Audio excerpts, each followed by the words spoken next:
네, 사무엘상 12장 19절에서 24절 우리 한 절씩 교독하도록 하겠습니다. 제가 먼저 읽겠습니다.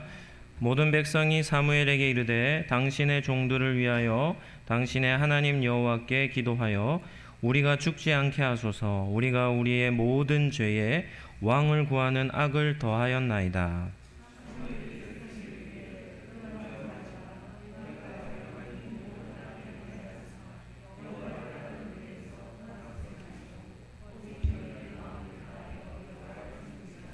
돌아서서 유익하게도 못하며 구원하지도 못하는 헛된 것을 따르지 말라. 그것들은 헛되니라.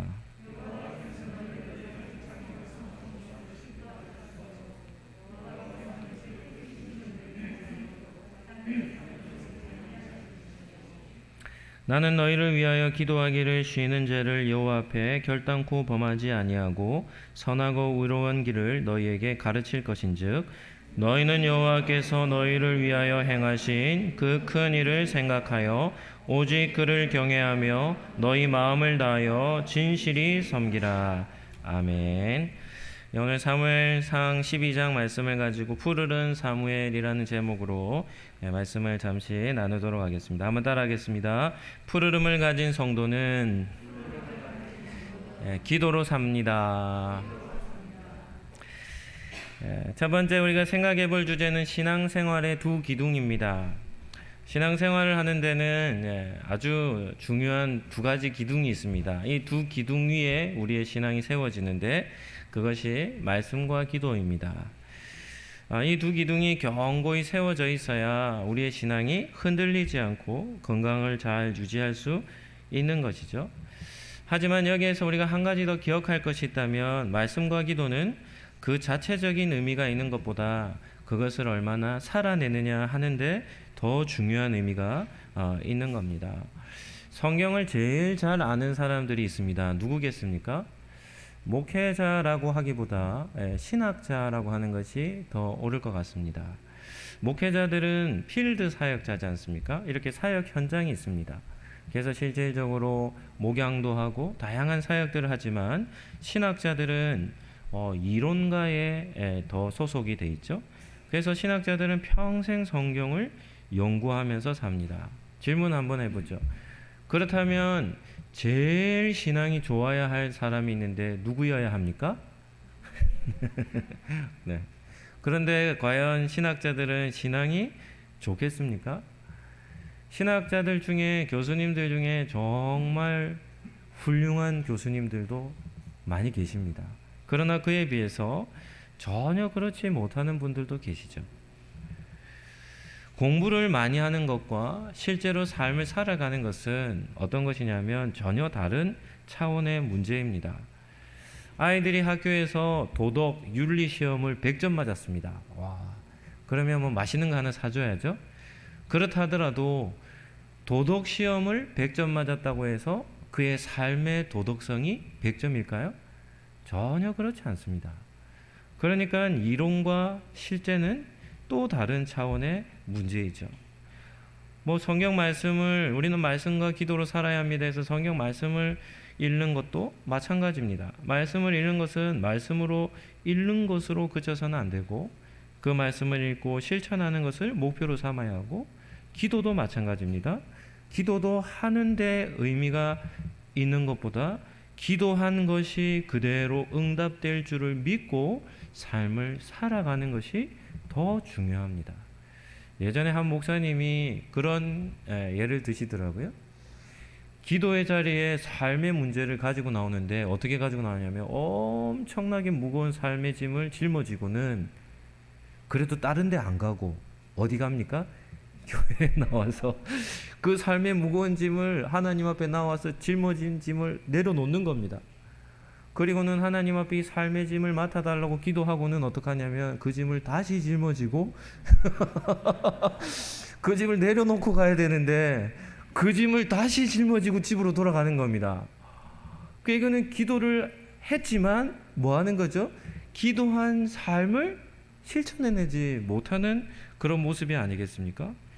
그런데 우리는 이러한 삶의 모습들이 우리에게는 다 있습니다. 성경에 보면 한나라는 여인이 있죠. 분인나라는 여인으로 인해서 엄청나게 고통을 당합니다. 하루도 마음 편할 날이 없죠. 너무 고통이 심해서 실로에 있는 성막에 하나님께 예배하러 갔다가 그곳에서 자기의 아픈 마음을 하나님 앞에 다 쏟아내는 겁니다. 그러니까 엘리 제사장이 이 여인을 보니까 술 취한 여인 같은 거예요. 말도 어눌하게 제대로 말도 안 하고, 그러면서도 그 앞에서 감정을 호소하고 있으니까. 그랬는데 왜 그렇게 우느냐 했을 때 한나가 자신의 많은 고통스러움을 안고 하나님 앞에 기도하는 겁니다 라고 이렇게 대답을 하자 엘리가 이렇게 그의 한나에게 말합니다. 평안히 가라. 이스라엘 하나님이 내 기도하여 구한 것을 허락하시기를 원한다. 무슨 말입니까? 너의 기도가 응답되기를 원한다. 평안히 돌아가라. 이렇게 얘기했어요. 그랬더니 한나가 이 엘리 제사장의 말을 듣고 돌아가서는 어떻게 삶을 사냐면 집으로 돌아가서 먹고 얼굴에 다시는 근심의 빛이 없었다는 겁니다. 한나는 어떤 여인입니까? 기도만 한 여인이 아니라 기도한 것이 어떻게 될 줄로 믿고요? 응답될 줄로 믿고 그 전에 가졌던 모든 근심과 슬픈 마음과 억울한 심정을 어떻게 하냐면 완전히 해결해 버린 겁니다. 이것이 바로 기도자의 가장 이상적인 모습이 아니겠습니까? 기독교 신앙에는 지식과 이론이 함께 존재합니다. 우리는 성경을 알아야 합니다. 성경이 없이 신앙생활을 하면 어떻게 신앙생활을 하는지 압니까? 미신적으로 믿어요. 엉뚱하게 믿어요. 이상한 믿음을 갖고 있어요. 왜냐하면 성경이라는 말씀의 베이스가 없기 때문이죠. 그렇기 때문에 성경은 지식도 필요합니다. 그런데 지식만 있어서는 부족합니다. 뭐도 있어야 합니까? 그것을 살아내는 삶이 있어야 하는 것이죠. 신앙생활은 입으로만 말만 하는 것이 아닙니다. 실질적으로 삶을 살아내는 겁니다. 우리가 가지고 있는 성경은 참 두꺼운 책인데요.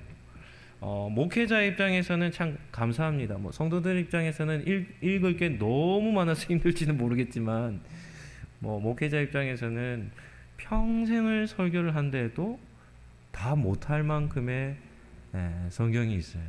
그러니까 하나님의 말씀이 얼마나 우리를 부유하게 하는지 모릅니다. 그런데 이 성경을 한 문장으로 요약을 한다면 어떻게 할 수 있겠습니까? 사랑하라 이렇게 요약할 수 있겠죠. 사랑하라. 위로는 하나님을, 옆으로는 이웃을 사랑하는 겁니다. 아무리 성경을 열심히 공부한데도, 아무리 큰 소리를 내며 기도한데도 사랑하라고 하는 이 성경의 핵심되는 메시지를 살아내지 못한다고 한다면 어떻겠습니까? 고린도전서 13장 말씀과 같이 시끄러운 소리를 내는 꽹과리에 불과한 겁니다. 사람들에게 아주 시끄러운, 다른 사람들을 방해하는 그런 소리밖에는 되지 않는 것이죠. 신약시대 유대 종교 지도자들, 그들의 모습 어떻습니까? 이 사람들은 기도를 할 때 어디서 하냐면 사람들이 제일 많이 모이는 곳에서 합니다. 그리고 기도를 그냥 가만히 서서 안 하고 어떻게 하냐면 손을 높이 들고 하죠. 그런데 정말 더 재미난 것은 이 사람들이 하는 기도의 내용입니다. 많은 사람들이 모인 곳에서 손을 높이 들고 큰 소리로 기도하는데 무슨 내용으로 기도하겠습니까? 이렇게 기도하는 겁니다. 하나님, 저는 저 세리와 같지 아니함을 감사합니다. 이렇게 기도를 하는데 뭐 하고 있냐면 주변의 죄인들, 이런 사람들을 정죄하면서 기도를 하는 것이죠. 이게 기도입니까? 이게 뭐 하는 겁니까? 그들은 구약의 율법을 가르쳤던 선생님들입니다. 자기가 가지고 있었던 구약의 지식들이 있죠. 그런데 그런 지식들을 가지고 뭐 하냐면 눈을 시퍼렇게 뜨고는 주변의 사람들의 삶의 모습들을 쳐다보고는 흠이 있는 모습, 죄 짓는 모습들만 보면 어떡하냐면 그것을 정죄하기에 바쁜 것입니다.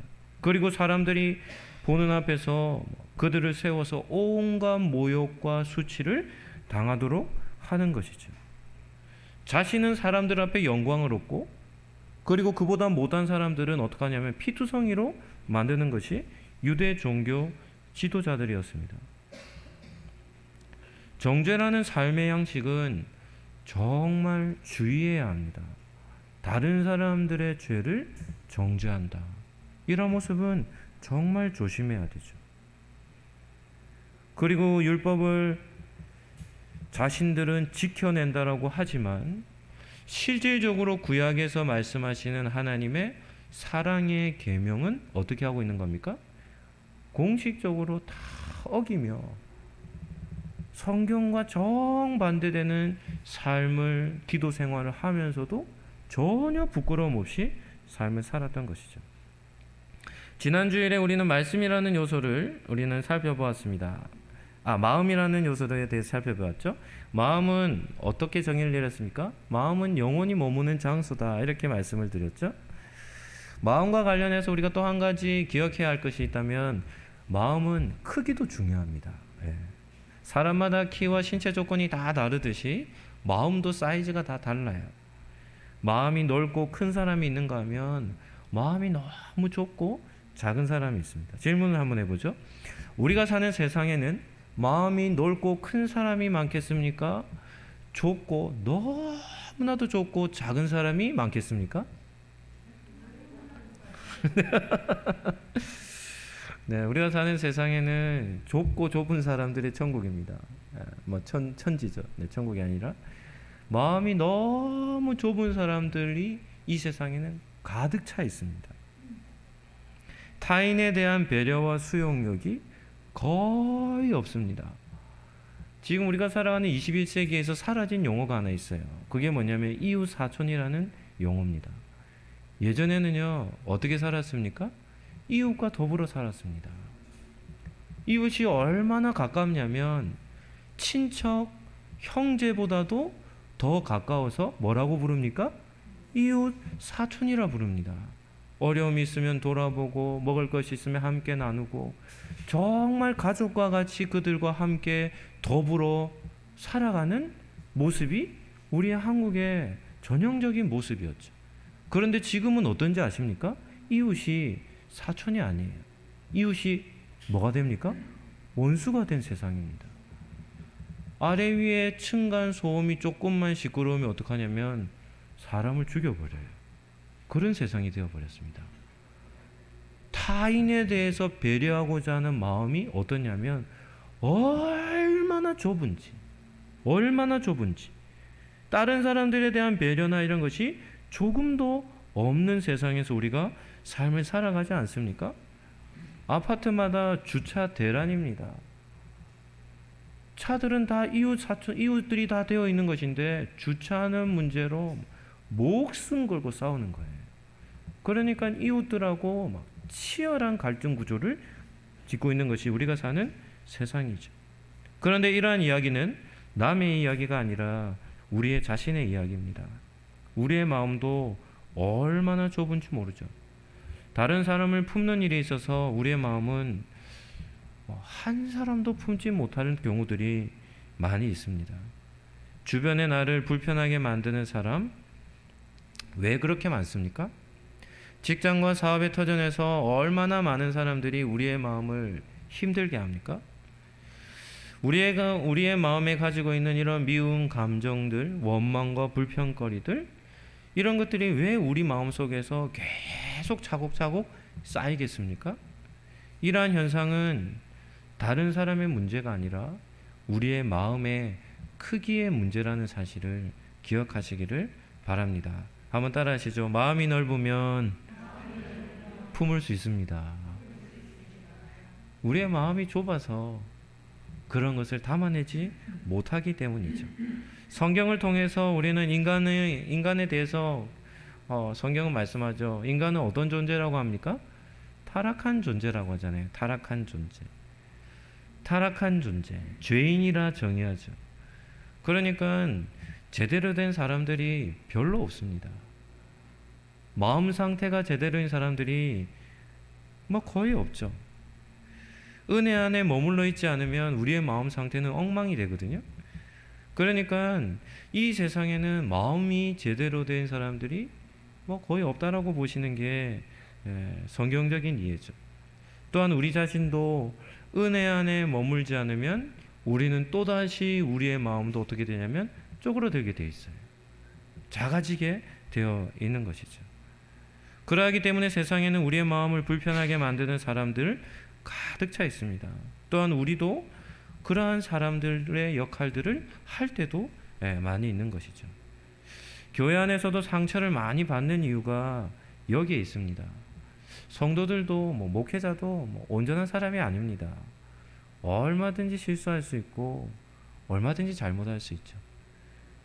그런데 중요한 것은 우리의 마음 상태가 작아지면 어떻게 되냐면 교회 안에서도 엄청난 상처를 받게 되는 겁니다. 하나님은 당신의 백성들에게 이렇게 명령합니다. 그러한 사람들을 사랑하라.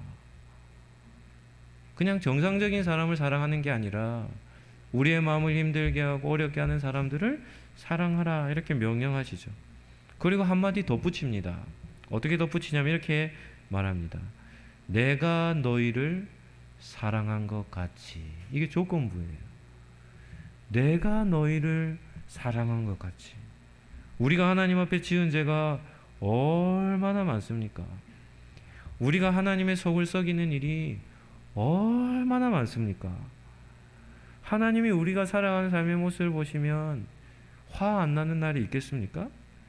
그런데도 불구하고 우리 하나님은 어떤 분이시냐면 넓은 마음으로 우리를 끝까지 사랑해 주시는 겁니다.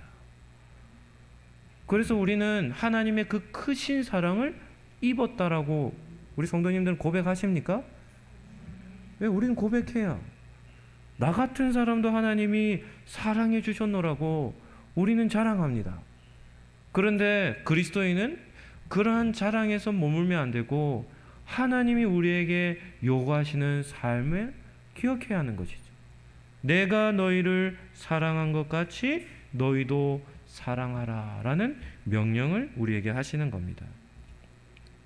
제가 참 좋아하는 교수님이 설교를 시작할 때마다 성중들에게 시키는 반복해서 따라하는 말이 있습니다. 어떤 말인가 하면 저도 예전에 한번 했는데요. 이렇게 설교하실 때마다 합니다. 당신의 인격이 어떠하든지 간에 당신을 사랑하겠습니다. 이 말은 모든 성도에게 주어진 사명이 아닙니까? 이유는 하나님께서 우리에게 명령하시는 그런 사랑의 삶이 이와 같기 때문이죠. 우리가 베풀어야 할 사랑은 상대방의 인격과 성품과는 무관하다는 겁니다. 우리 옆에 계시는 가까이 계시는 분들이 있으면 이렇게 한번 서로 주고받는 말을 제가 알려드릴 테니까 오른쪽에 계시는 분이 왼쪽에 계시는 분에게 이렇게 한번 얘기하시죠. 당신의 인격이 어떠하든지 당신을 사랑하겠습니다. 그러면 왼편에 있는 분이 이렇게 물으시죠. 왜 저를 그렇게 사랑하십니까? 그러면 오른쪽에 계시는 분이 이렇게 한번 대답하시죠. 예수님께 그런 사랑을 받았기 때문입니다. 아멘입니까? 네, 예수님이 이렇게 말씀하시죠. 내가 너희를 사랑한 것 같이 너희도 서로 사랑하라. 예수님이 우리에게 하신 사랑은 정상적인 삶, 온전한 삶을 살았기 때문에 사랑한 것이 아닙니다. 우리가 죄인 되었을 때에, 우리가 하나님 앞에 엉망진창일 때에 그러한 상태인 우리를 어떻게 하시냐면 사랑해 주신 것이죠. 예수님을 믿는 사람을 그리스도인이라고 부르죠. 예전에는 예수쟁이라 불렀는데 좋은 표현인 것 같습니다. 그리스도인이라는 말은 어떤 말입니까? 예수님의 사람이라는 뜻입니다. 우리 모두에게 붙여진 그런 이름이죠. 그러하기 때문에 예수님의 사람이라고 불리는 성도이기에 우리는 사랑의 계명을 지켜야 하는 겁니다. 오늘 예배를 드리는 우리 상록교회 성도님들도 말씀과 기도 생활, 이 두 가지를 근거로 하나님의 말씀에 순종하는 삶을 살아가시기를 예수님 이름으로 축복합니다. 두 번째는 우리 푸르른 사무엘에 대해서 한번 살펴보겠습니다. 예전에 봄의 계절을 살펴보면서 청소년 사무엘을 한번 살폈는데요. 오늘 본문에 등장하는 사무엘은 청소년이 아니라 노년의 사무엘입니다. 노년의 사무엘. 그럼에도 이 노년이었음에도 왜 여름이라는 절기의 인물로 정했는가 하면 사무엘의 영향력이 절대적이었기 때문입니다. 이스라엘의 장로들, 이스라엘의 지도자들이라 불렸던 장로들이 다 모였습니다. 12지파의 장로들이 다 모여서 어떻게 하냐면 사무엘 선지자를 찾아오는 겁니다. 왜냐하면 이들이 나라를 다스리는 정치 체제를 바꾸고자 한 것이죠. 생각해 보시죠. 우리나라 모든 국회의원들이 모여서 나라의 정치 제도를 바꾸려고 하면 그들끼리 의논해서 바꿀 수 있습니까? 없습니까? 있습니다. 있어요. 최고의 지도자들이니까요. 그럼에도 불구하고 이 장로들이 다 모여서 나라의 정치 체제를 바꾸고자 하는데 누구의 허락을 받느냐면 사무엘 선지자의 허락을 받는 겁니다. 그러니까 사무엘 선지자 허락 안 하면 나라의 체제를 못 바꾸는 겁니다. 그만큼 사무엘의 영향력은 절대적이었다 할 수 있는 것이죠. 그런데 이스라엘 모든 백성들이 사무엘을 찾아와서 한 요구가 충격적인 요구입니다. 어떤 요구를 하냐면 우리에게도 다른 나라와 같이 인간 왕을 세워 주십시오 이렇게 요구하는 겁니다. 사무엘이 이들의 요구를 듣고는 충격을 받았는데 그 이유가 한 두 가지 정도 있습니다. 첫 번째는 자신의 두 아들을 인정하지 않는 겁니다. 사무엘에게는 요엘과 아비야라는 두 아들이 있었는데 사무엘은 이 두 아들을 이스라엘을 다스리는 재판하는 재판관들로 사사로 세웠습니다. 그래서 이 두 아들에게 이스라엘 백성들이 문제가 있으면 찾아가서 재판을 받는 것이죠. 그런데 이스라엘 장로들이 이 두 아들을 인정하지 않는 데는 이유가 있습니다. 왜냐하면 이들이 사무엘과 같지 않았기 때문입니다. 아버지와 다른 거예요. 뇌물을 받고 법을 어그러뜨리는 겁니다. 그랬더니 이스라엘 장로들이 사무엘의 아들들의 모습을 보고는 기대할 것이 없는 거예요. 그래서 이스라엘의 왕을 세워달라는 겁니다. 두 번째는 이스라엘 장로들이 하나님의 주권을 인정하지 않은 겁니다. 이것이 더 본질적인 문제죠. 하나님은 시내산에서 이스라엘의 공식적으로 왕으로 하나님이 세워지시죠. 나는 너희의 하나님이 되고 나는 너희의 왕이 되고 너희는 내 백성이 되리라. 그래서 시내산 사건의 이후에 언약 사건 이후에 이스라엘에는 왕이 있습니까? 없습니까? 있었습니까? 없었습니까? 있었습니다. 누가 왕이셨습니까? 하나님이 왕이셨습니다. 하나님이 이스라엘을 왕으로 다스리시는데 하나님은 단 한 번도 이스라엘을 떠난 적이 없이 그들을 다스리고 계셨던 것이죠. 그런데 문제는 무엇인가 하면 사사시대죠. 사무엘이 사사시대의 마지막 사사거든요. 그러니까 이 사사시대가 문제였습니다. 사사시대는 어떤 시대인가 하면 하나님을 알지 못하는 세대로 역사를 이어온 시대가 사사시대죠. 그러니까 그들은 하나님을 알지 못했기 때문에 하나님의 주권을 전혀 깨닫지 못한 것입니다. 그러자 이스라엘 백성들은 자기 나라는 왕이 없어 보여요. 하나님은 보이지 않으시니까. 그런데 주변 나라들을 다 보니까 누가 있습니까? 인간 왕들이 다 세워져 있는 겁니다.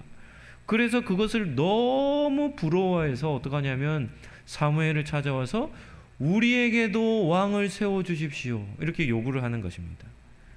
그렇다면 이스라엘 장로들의 요구가 무엇을 뜻하겠습니까? 사무엘상 8장 7절 말씀 한번 보시죠. 우리 한번 이 말씀은 중요한 말씀이니까 같이 한번 읽도록 하겠습니다. 시작. 여호와께서 사무엘에게 이르시되 백성이 내게 한 말을 다 들으라. 이는 그들이 너를 버림이 아니요 나를 버려 자기들의 왕이 되지 못하게 함이니라. 이스라엘 장로들이 모여서 이스라엘의 지도자들이 모여서 우리에게 인간 왕을 세워 주십시오라는 요구는 어떤 의미를 가지고 있습니까? 하나님의 왕 되심을 어떻게 하냐면 배척하는 겁니다. 지금 우리 왕은 우리의 마음에 들지 않으니까 새로운 왕으로 바꿔달라는 겁니다. 우리는 눈에 보이지 않는 하나님보다 눈에 보이는 인간왕을 더 원한다는 것이죠. 왕정 시대에 백성들이 이러한 요구를 한다면 그 말을 들은 왕은 어떻게 반응합니까?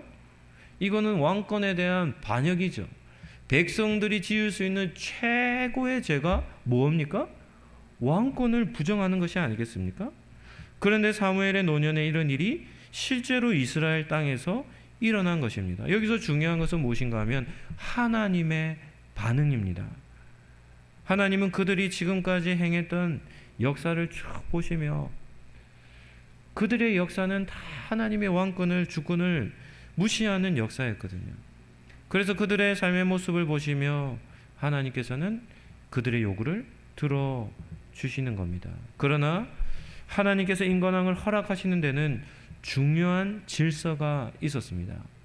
이방 나라들과 같이 왕은 독재 군주 아닙니까? 어떤 왕이 세워지느냐에 따라서 나라의 모든 정치가 다 달라지지 않습니까?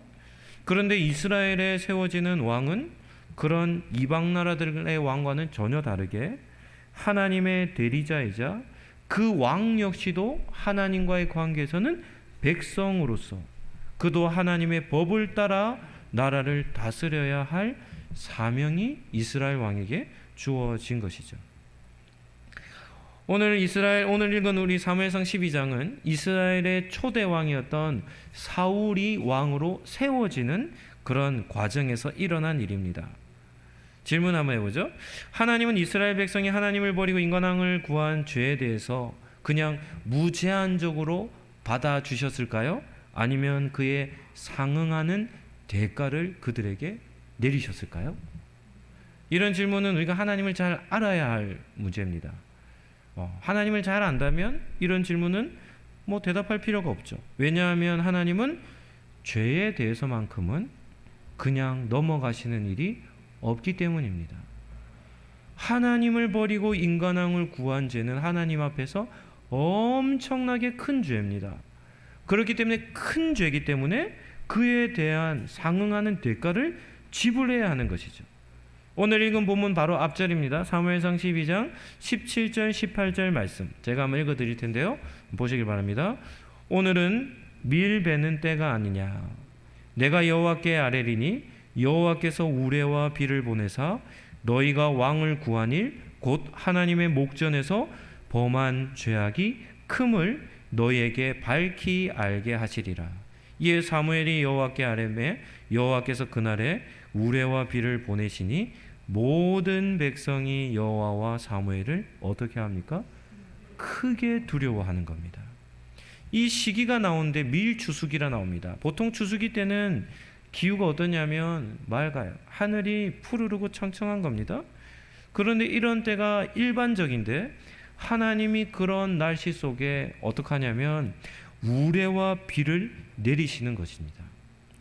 우리는 과학을 배우는 시대죠. 그래서 천둥이 어떻게 치는지 이런 것들도 과학적으로 좀 압니다.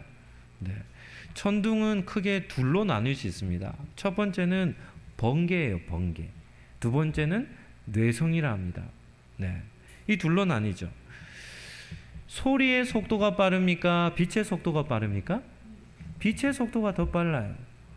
그래서 천둥은 어떻게 치냐면 먼저 하늘에서 밤하늘을 가르듯이 번개가 지지직 하면서 어떻게 됩니까? 빛이 한번 번쩍하는 겁니다. 그리고 나서 시간이 조금 지난 뒤에 어떻게 되죠? 하늘이 울리는 우르르 쾅쾅 하며 소리가 나는 것이죠.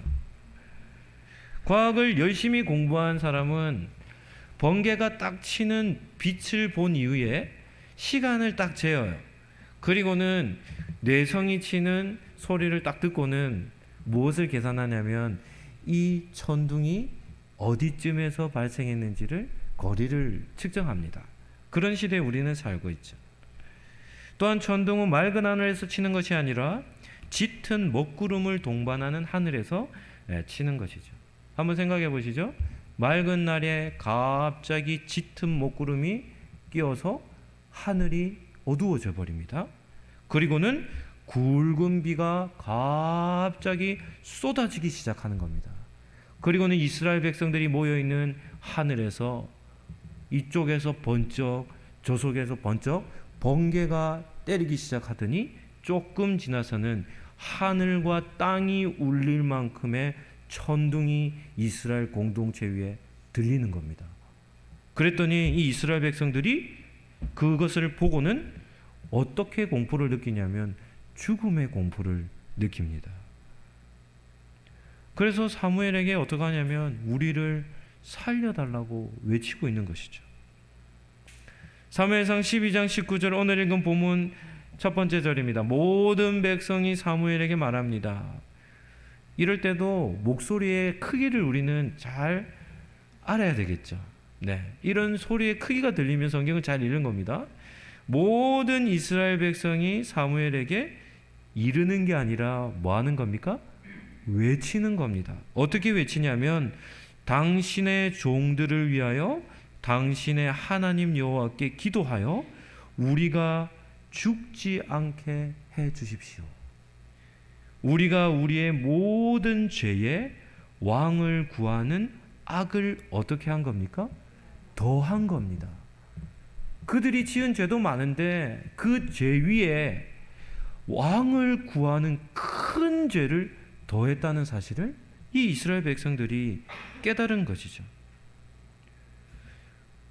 우리가 우리의 모든 죄에 왕을 구하는 악까지 더하였다고 자신들의 죄를 고백하고 있는 겁니다. 이전에 이스라엘 이 백성들이 사무엘에게 이 왕을 구할 때 사무엘이 어떻게 했냐면 그거 구하지 말라 했어요. 그들의 요구를 기뻐하지 않았습니다. 왜냐하면 하나님을 버리는 일이었기 때문입니다. 그럼에도 불구하고 이 이스라엘 백성들이 어떻게 했냐면 사무엘의 경고를 무시했어요. 그리고는 끝까지 인간왕을 세워달라고 요구한 겁니다. 그래서 자기들의 요구대로 하나님이 인간왕을 세워주신 것이죠. 그런데 오늘 본문을 통해 이스라엘 백성들은 자신들이 인간왕을 요구한 것이 하나님 앞에 얼마나 큰 죄인지를 깨닫게 된 겁니다. 제가 예전에도 한번 말씀드린 적이 있는데 우리에게는 원수도 있지만 누구도 있댔습니까? 왼수도 있댔습니다. 원수와 왼수는 좀 다르다고 했어요. 이스라엘 백성의 입장에서는 원수는 누구들입니까? 이방 나라들이에요. 블레셋이라든지 자기 나라를 괴롭히는 이 원수들이죠. 원수. 우리나라로 치면 뭐 북한이라고도 할 수 있고 뭐 중국이라고도 할 수 있고 뭐 일본이라고 할 수 있습니다. 우리나라를 이렇게 어떻게든 공격하는 대상들이 원수죠. 그런데 이 왼수는 어떤 사람입니까? 미워할 수 없는데 우리를 힘들게 하는 사람이에요. 네. 우리 성도님들 왼수 있습니까? 예, 아마 대부분 다 있을 것 같습니다. 예, 이 사무엘 선지자에게 있어서도 이 이스라엘 백성은 원수가 아니라 어떤 대상입니까? 이 왼수 같은 대상이에요. 네. 사랑해야 할 공동체인데 하는 짓이 어떻습니까? 너무나도 미운 겁니다. 그렇게 옳지 않은 일이라고 그렇게 금했는데도 듣지 않고 하다가 결국은 하나님께서 노하셔가지고 자기들이 지은 죄에 대해서 하나님이 어떻게 하시냐면 큰 우려와 비를 내리시는 걸 보고는 그제서야 어떻게 하냐면 도와달라고 잘못했다고 외쳐대는 것입니다. 그런데 중요한 것은 이겁니다. 사무엘 선지자의 영적 상태가 어땠겠습니까? 푸르름을 간직하고 있었습니다. 죽음의 공포를 느끼며 살려달라고 애원하는 이스라엘 백성에게 오늘 본문에서 사무엘 선지자는 세 가지를 말합니다. 첫 번째는 무엇인가 하면 한번 따라 하시죠. 오직 마음을 다하여 하나님만 섬기라. 성경은 하나님을 섬기는 방법도 구체적으로 말씀해 줍니다. 얼마나 친절합니까? 하나님을 어떻게 섬겨야 합니까? 오직 마음을 다하여 섬기는 겁니다. 오직 마음을 다하여. 21절에 보면 하나님을 버리고 돌아서서 유익하기도 못하고 구원하지도 못하는 헛된 것들을 따르지 말라는 것이죠. 거짓된 우상을 섬기지 말고 오직 하나님 한 분만을 믿으라고 사무엘 선지자는 이스라엘 백성들에게 전합니다. 두 번째입니다. 두 번째는 하나님은 너희를 자녀 삼아 주신 것을 기뻐하신다라고 말씀합니다. 자식들이 때때로 애를 먹일 때가 있지만 그럼에도 자녀를 키울 때면 자녀들로 인해서 누리는 기쁨들도 있죠. 마찬가지입니다. 하나님의 입장에서 이스라엘 백성은 정말 탕자와 같은 그런 백성들 아닙니까? 속을 썩여도 얼마나 속을 썩이는지, 그리고 이 속 썩이는 일도 어떻게 속이냐면 대를 이어서 하나님께 계속 속을 썩이는 겁니다. 400년 동안의 사사시대 400년 내도록 하나님 속을 썩이는 겁니다. 그리고 사사시대 마지막 말에는 하나님께 뭘 요구합니까? 인간왕까지 요구할 정도로 속을 썩이는 대상이 이스라엘 백성들이죠. 그런데도 오늘 본문을 통해서 사무엘 선지자를 통해서 하나님은 뭐라고 얘기하냐면 하나님이 너희를 내 백성 삼으신 것을 어떻게 하신다고요? 기뻐하신다는 겁니다. 아까 짝을 이룬 두 분 있으면 이번에도 한번 서로 이렇게 한번 얘기하시죠. 오른쪽에 있는 분이 이렇게 얘기하시죠. 왼쪽에 있는 분에게 하나님은 당신을 기뻐하십니다.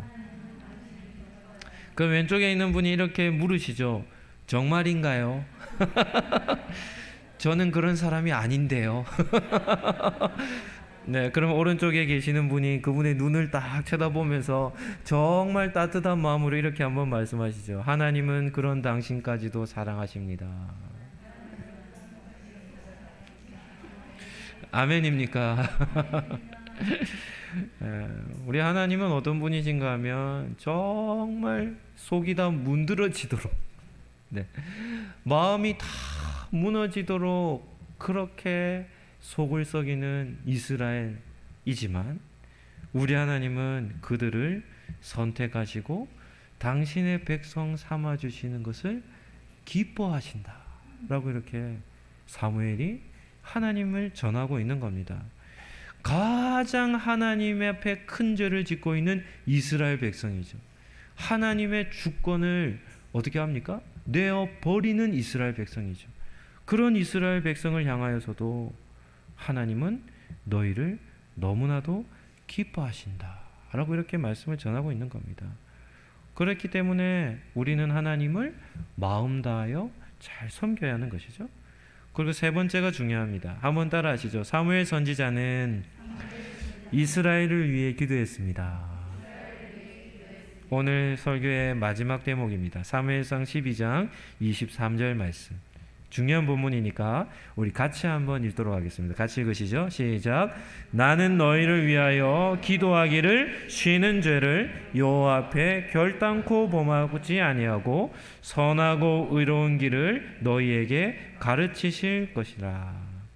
영혼의 푸르름을 간직했던 사무엘 선지자는 인생의 황금기, 그에게 가장 영향력을 가지고 있을 그때에 어떤 열매를 맺냐면 기도를 쉬지 않는 열매를 맺는 겁니다.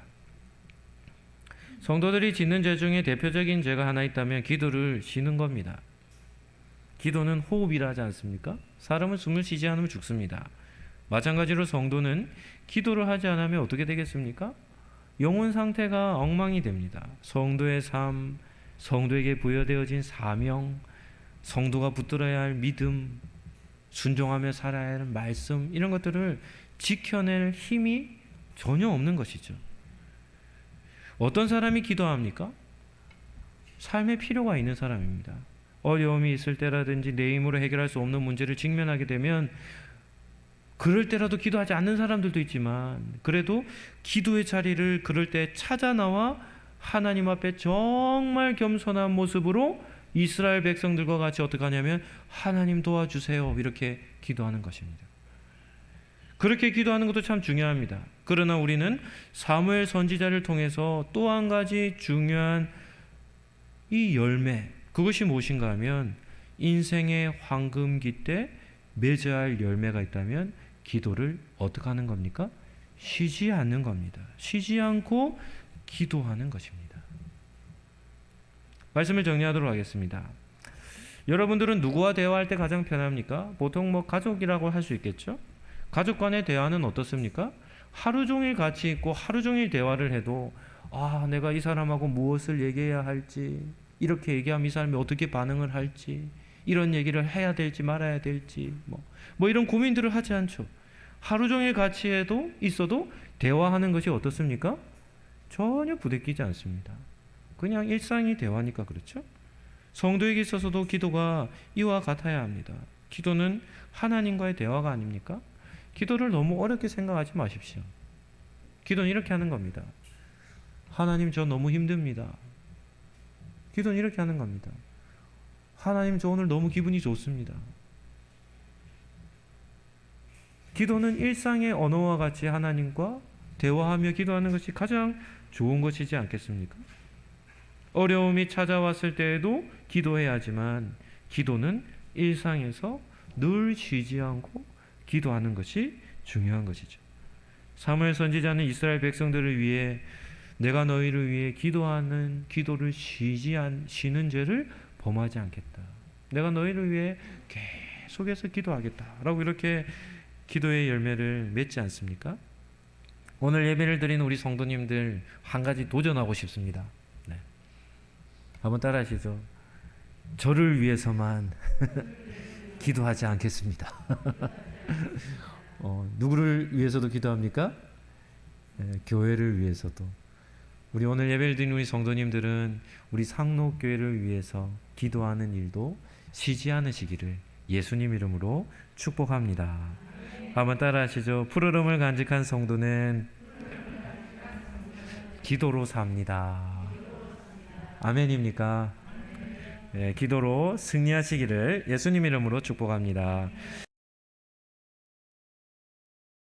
우리를 위해 늘 기도해 주시는 예수님의 은혜와 기도의 자리로 불러주시는 하나님의 사랑과 우리의 영혼을 푸르르게 하시는 성령님의 교통하심이 사무엘과 같이 기도를 쉬지 않겠다고 다짐하는 우리 모든 성도들, 권속들 머리 위에 지금부터 영원토록 함께 있을지어다. 아멘.